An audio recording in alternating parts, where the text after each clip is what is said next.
What up, YouTube? Your girl Alex back again for another video. I feel like it's been a minute since I've been talking to you all, but I'm telling you, things have got super hectic on the business side. Spring and summer is our busy season.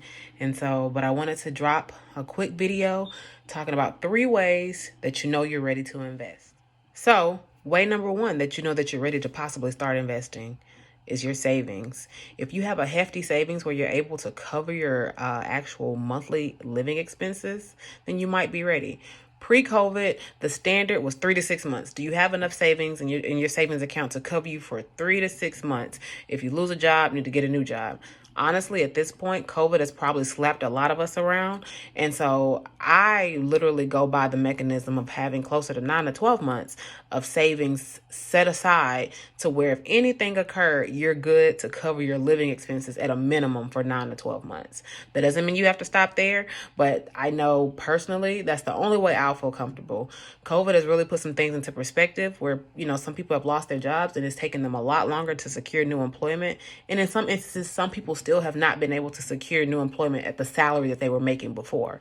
So savings are a big part of considering investing going forward in my book. And so I look at having 9 to 12 months worth of savings ready to go, locked and loaded. And now you're just looking for some other ways to use your money.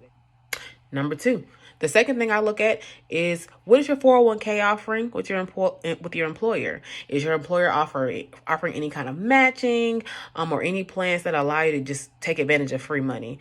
I'll say on the military side of the house, we can match up to 4%, I think now, something like that. Anyway, so whatever we contribute up to, I believe it's 4%. The U.S. government will match. And so that's essentially free money on the table. And so many civilian employers often offer something very similar to that, where they may match you a 0.5%, 1%, 2%, whatever it is. Whatever the amount, while it may seem minimal right now, over time, that money adds up. And so if you're taking advantage of those type of plans and able to maximize those type of plans, then you may be ready to start considering the next step of independently investing. However, for me, 401ks are a must, in that, to me, that's the first step to start planning for retirement before you start looking at independently investing. Because if you're leaving money on the table, then maybe you have some things to really consider in terms of just putting extra money outside of planning for your retirement. And this one is really 2.5 because it's very similar to the 401k. There's also the independent IRAs, traditional or Roth IRAs. Depending on your tax bracket, you may be eligible to contribute to an IRA. And I know the limit for 2021 is $6,000. You can contribute up to $6,000, which can give you tax savings either now or in the future, depending on which route you look to take, whether it's the traditional or the Roth IRA. And so I look at that as another way to save yourself money, and then to consider, are you ready to start independently saving? Have you put money into these other buckets first before you start looking at independently investing?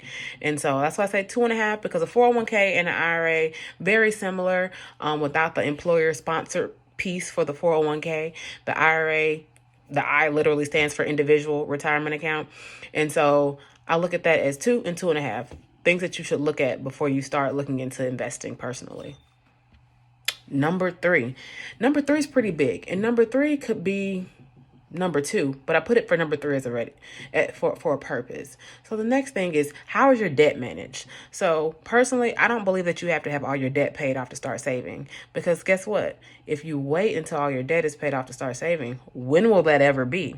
So making a real consideration of where you are with your debt. Big thing I look at is your debt controlled? Are you not spending most of your disposable income on debt?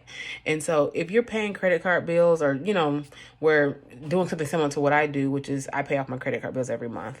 And so for me, I look at that. I don't look at that as a huge liability, in that because I'm paying it off anyway. But even if a car payment, mortgage, things of those nature, those are useful debts, because, you essentially need somewhere to live, right?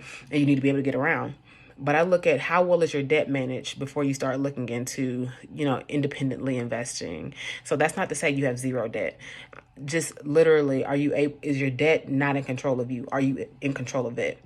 So those are the top 3 things that I really look for when I decide, am I ready to start independently investing? What are my savings looking like? Am I contributing to any independent retirement accounts or employer-sponsored 401ks? And how's my debt managed? So those are some things to consider. While there are other important things that are a part of that equation, those are just some things that I look at personally when I look at my own personal readiness. I'll be honest. I've been investing in the stock market since I was a teenager. And so with that, at one point I had no debt doing it, and now I have some and I still do it. But I always leverage those three things when I consider investing more money. And so, again, it's a personal choice, and you have to decide if you're ready or not. So take a look at the links below. Opportunity to get free stock with Webull, Robinhood, if you're already not a member.